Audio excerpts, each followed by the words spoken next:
ದೇಶಭಕ್ತಿಯನ್ನ ಪ್ರಶ್ನಿಸಿ ಆ ಕುಟುಂಬಗಳ ಮಹಿಳೆಯರ ಬಗ್ಗೆ ಹೀನಾಯವಾಗಿ ಮಾತನಾಡಿದ್ದು ಬಿಜೆಪಿ. ಇಂತಹ ಅಯೋಗ್ಯರಿಗೆ ಮತ ಹಾಕಬೇಡಿ ಎಂದು ಶಾಸಕ ಪ್ರದೀಪ್ ಈಶ್ವರ್ ಮನವಿ ಮಾಡಿದರು. ಅಲ್ಪಸಂಖ್ಯಾತ ಸಮುದಾಯದ ಹಿತವನ್ನ ಕಾಂಗ್ರೆಸ್ ಮಾತ್ರ ಕಾಪಾಡಲು ಸಾಧ್ಯ. ಹೊಸ ತಲೆಮಾರು ರಾಜಕಾರಣಕ್ಕೆ ಬರಬೇಕು, ಇದಕ್ಕೆ ಅವಕಾಶ ಮಾಡಿಕೊಡಬೇಕು ಎಂದರು. ಮಾರ್ಚ್ 24ರಂದು ನಮ್ಮ ಜನ್ಮದಿನದ ಅಂಗವಾಗಿ ನಗರದಲ್ಲಿ ಫ್ಲೆಕ್ಸ್ ಬ್ಯಾನರ್ ಅಳವಡಿಸಬಾರದು ಎಂದು ಸಂಸದ ಯದುವೀರ್ ಕೃಷ್ಣದತ್ತ ಚಾಮರಾಜ ಒಡೆಯರ್ ಕೋರಿದ್ದಾರೆ. ಜನ್ಮದಿನವನ್ನ ಯಾವುದೇ ರೀತಿಯ ಆಡಂಬರ, ಅದ್ದೂರಿತನ ಅಥವಾ ದುಬಾರಿ ವೆಚ್ಚದ ಮೂಲಕ ಆಚರಿಸಬಾರದು. ಈ ದಿನವನ್ನ ಸಮಾಜಮುಖಿ ಕಾರ್ಯಗಳ ಮೂಲಕ ಅರ್ಥಪೂರ್ಣವಾಗಿ ಆಚರಿಸೋಣ ಎಂದರು. ರಾಜ್ಯದಲ್ಲಿ 16 ವರ್ಷದೊಳಗಿನ ಶಾಲಾ ವಿದ್ಯಾರ್ಥಿಗಳಿಗೆ ಸಾಮಾಜಿಕ ಜಾಲತಾಣಗಳನ್ನು ಮತ್ತು ಮೊಬೈಲ್ ಬಳಕೆಯನ್ನ ನಿಷೇಧಿಸಲು ಕ್ರಮ ಕೈಗೊಳ್ಳಲಾಗುವುದು ಎಂದು ಶಾಲಾ ಶಿಕ್ಷಣ ಮತ್ತು ಸಾಕ್ಷರತಾ ಸಚಿವ ಎಸ್. ಮಧು ಬಂಗಾರಪ್ಪ ತಿಳಿಸಿದ್ದಾರೆ. ಪ್ರಸಿದ್ಧ ಬೆಂಗಳೂರು ಕರಗ ಮಹೋತ್ಸವ ಇದೇ ತಿಂಗಳ ಅಂತ್ಯಕ್ಕೆ ವಿಜೃಂಭಣೆಯಿಂದ ಜರುಗಲಿದ್ದು, ಕರಗದ ಪೂಜಾ ವಿಧಿವಿಧಾನಗಳಿಗೆ ಇವತ್ತು ಚಾಲನೆ ಸಿಗಲಿದೆ. ಪ್ರಧಾನ ಅರ್ಚಕರಾದ ವಿ. ನಾಗೇಂದ್ರ ಅವರು ಸತತ 16ನೇ ಬಾರಿಗೆ ಕರಗ ಹೊರುವ ಮೂಲಕ ಈ ಬಾರಿಯ ಉತ್ಸವವನ್ನ ನಡೆಸಿಕೊಡಲಿದ್ದಾರೆ. ಬಂಗಾಳಕೊಲ್ಲಿಯಲ್ಲಿ ಉಂಟಾಗಿರುವ ಮೇಲ್ಮೈ ಸುಳಿಗಾಳಿ ಹಾಗೂ ತೇವಾಂಶ ಭರಿತ ಮೋಡಗಳ ಪ್ರಭಾವದಿಂದಾಗಿ ಕರ್ನಾಟಕದ ವಿವಿಧ ಜಿಲ್ಲೆಗಳಲ್ಲಿ ಈ ವಾರ ಪೂರ್ತಿ ಗುಡುಗು ಮಿಂಚು ಹಾಗೂ ಬಿರುಗಾಳಿ ಸಹಿತ ಭಾರೀ ಅಳಿಕಳು ಮಳೆಯಾಗುವ ಸಾಧ್ಯತೆ ಇದೆ ಎಂದು ಹವಾಮಾನ ಇಲಾಖೆ ಮುನ್ಸೂಚನೆ ನೀಡಿದೆ.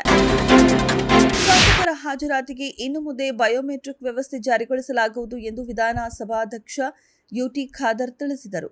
ಅಧಿವೇಶನದ ಸಂದರ್ಭದಲ್ಲಿ ಯಾರು ಎಷ್ಟು ಸಮಯಕ್ಕೆ ಸದನಕ್ಕೆ ಹಾಜರಾದರು ಎಂಬ ಮಾಹಿತಿಯನ್ನ ಪಡೆಯಲು ಈ ವ್ಯವಸ್ಥೆ ಅಳವಡಿಸಲು ಉದ್ದೇಶಿಸಲಾಗಿದೆ. ಪಶ್ಚಿಮ ಏಷ್ಯಾದಲ್ಲಿ ಉಲ್ಬಣಿಸಿರುವ ಯುದ್ಧದ ಪರಿಸ್ಥಿತಿಯು ಅತ್ಯಂತ ಆತಂಕಕಾರಿಯಾಗಿದ್ದು, ಇದರ ದೀರ್ಘಕಾಲದ ಪರಿಣಾಮಗಳನ್ನು ಎದುರಿಸಲು ಭಾರತ ಸನ್ನದ್ಧರಾಗಬೇಕು ಎಂದು ಪ್ರಧಾನಿ ನರೇಂದ್ರ ಮೋದಿ ಲೋಕಸಭೆಯಲ್ಲಿ ಎಚ್ಚರಿಸಿದ್ದಾರೆ.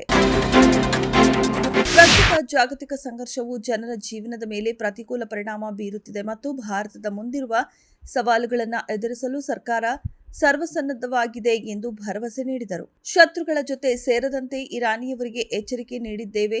ಇಂಥವರ ವಿರುದ್ಧ ಅಧಿಕಾರಿಗಳು ಕಠಿಣ ಮತ್ತು ತೀವ್ರ ಕ್ರಮ ಕೈಗೊಳ್ಳುತ್ತಾರೆ ಎಂದು ಇರಾನ್ನ ನ್ಯಾಯಾಂಗ ಇಲಾಖೆ ಎಚ್ಚರಿಸಿದ್ದು, ಶಂಕಿತರನ್ನ ಗುರುತಿಸಲು ಮತ್ತು ನ್ಯಾಯಾಂಗದೊಂದಿಗೆ ಸಹಕರಿಸಲು ಆಡಳಿತದೊಂದಿಗೆ ಸಂಪರ್ಕ ಹೊಂದಿದ ವ್ಯಕ್ತಿಗಳಿಗೆ ಕರೆ ನೀಡಿದೆ. ಹಿಂದೆ ಆಡುವ ಭರದಲ್ಲಿ ದೇಹದ ಬಗ್ಗೆ ನಾನು ಅಷ್ಟೇನು ಕಾಳಜಿ ವಹಿಸಿರಲಿಲ್ಲ. ಆದರೆ ಗಂಭೀರ ಸ್ವರೂಪದ ಗಾಯದ ಸಮಸ್ಯೆಗಳು ಎದುರಾಗಿ ಶಸ್ತ್ರಚಿಕಿತ್ಸೆಗೆ ಒಳಗಾಗಬೇಕಾಯಿತು. ಪುನಶ್ಚೇತನ ಅವಧಿಯಲ್ಲಿ ಜಸ್ಪ್ರೀತ್ ಬೂಮ್ರಾ ಜೊತೆಗಿನ ಸಂವಾದ ನನ್ನ ಚೇತರಿಕೆಗೆ ನೆರವು ನೀಡಿತು ಎಂದು ವೇಗದ ಬೌಲರ್ ಮಯಾಂಕ್ ಯಾದವ್ ಹೇಳಿದ್ದಾರೆ. ಸಾಮಾಜಿಕ ಜಾಲತಾಣಗಳಲ್ಲಿ ಹರಿದಾಡುತ್ತಿದ್ದ ಜನಪ್ರಿಯ ನಾಯಕ ಬಾದ್ಶಾ ಅವರ ಹೊಸ ಟಟೇರಿ ಹಾಡಿನ ಒಟ್ಟು 857 ಲಿಂಕ್ಗಳನ್ನು ಹರಿಯಾಣ ಪೊಲೀಸರು ಡಿಲೀಟ್ ಮಾಡಿದ್ದಾರೆ. ಇದಕ್ಕೆ ಸಂಬಂಧಿಸಿದಂತಹ ರೀಲ್ಸ್, ಶಾರ್ಟ್ಸ್ಗಳನ್ನು ಡಿಲೀಟ್ ಮಾಡಲಾಗಿದ್ದು, ಇದರಲ್ಲಿ ಯೂಟ್ಯೂಬ್ನ 154 ವಿಡಿಯೋಗಳು ಮತ್ತು ಇನ್ಸ್ಟಾಗ್ರಾಂನ 703 ರೀಲ್ಸ್ ಸೇರಿವೆ.